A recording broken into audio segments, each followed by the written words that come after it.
na paanyaya upang magkaisa at magsimula ng may panibagong pananaw. Ang ating pinagsamang lakas at pananampalataya ang susi ng tunay na pagbabago.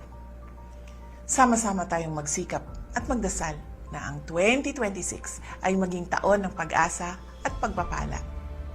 Maligayang bagong taon sa inyong lahat, naway maging mas maliwanag at maunlad ang ating panibagong simula.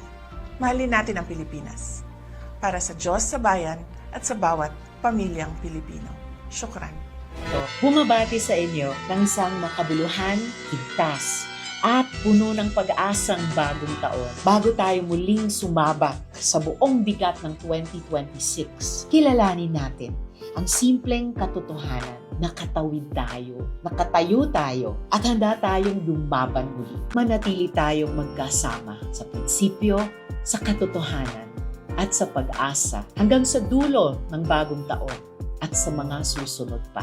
Ngayon, malinaw ang direksyon. Taas sahod para sa manggagawa. Mas abot kayang preso para sa lahat ng consumer. Mas makatarungang serbisyong pangkalusugan at pananagutan para sa mga naghustay ng pera ng bayan. Hindi yan pangako lang.